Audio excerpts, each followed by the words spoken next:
आजभोलि चाहिँ मलाई एकदमै धेरै सोधिने क्वेसन भनेको हजुरले नवमको लिटो खुवाउनुहुने रहेछ, कसरी बनाउनुहुन्छ अनि दिनमा कति टाइम खुवाउनुहुन्छ भनेर सोध्नुहुन्छ। अनि मलाई रेसिपी पनि सेयर गर्नुहोस् न भन्नुहुन्छ होइन। मैले चाहिँ बेबीलाई अब सोलेर स्टार्ट गरेर अब लिटो खुवाउने जाउलो खुवाउन थालेपछि चाहिँ मैले यो नवमको लिटो नै खुवाउन थालेको हो होइन। मैले चाहिँ उसलाई कसरी खुवाउँछु भने फर्स्टमा एउटा हजुरलाई फलामको भाँडो चाहिन्छ। यो चाहिँ हजुरले पसलतिर गरिदिनु होला। यसमा चाहिँ आइरन पाइने भएर फलामको भाँडोमा बनाएको राम्रो भनिन्छ होइन। सुरुमा फलामको भाँडो चाहिँ हजुरहरूले अब यसमा खियासिया हुनसक्छ, त्यही भएर तातो पानीले पखाल्नु होला।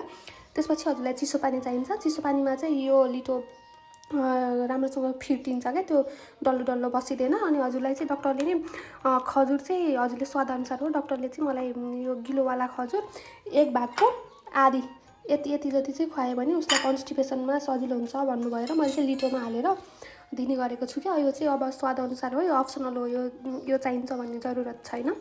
अब लिटो भयो। अब कसरी बनाउँछु हेर्नुहोस् है त। अनि अर्को मेन कुरा भनेको चाहिँ हजुरको यो चाहिँ एउटा के सिसाको बट्टामा राख्नुहोस् होला है।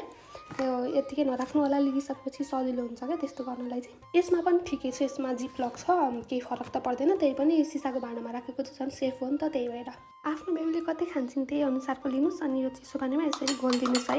यसको यो बबल सबल यो के डल्ला डुली सब फुट्ने गरी यसरी घोलिदिनुहोस्।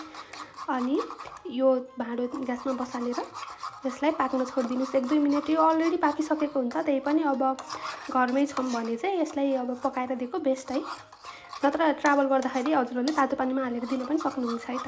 यता प्यान बसालिसकेँ। अब मैले यो मिक्स भएको लिटोलाई यसरी राखिदिन्छु। अब यसलाई चाहिँ 1-2 मिनट 3-4 मिनट चाहिँ अब यसरी हल्का चलाएर पकाउनु होला। अब यो स्वादको लागि लिएको खजुरलाई मैले यहीँबाट माथि यसरी राखिदिन्छु। त्यसपछि हजुरहरूले यसलाई यसरी चलाउनुहोस् है। पाक्दै जान्छ आफै जम्दै जान्छ।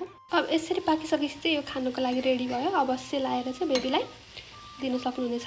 लिटो रेडी भइसक्यो र खाने मान्छे पनि त्यहाँ रेडी हुनुहुन्छ।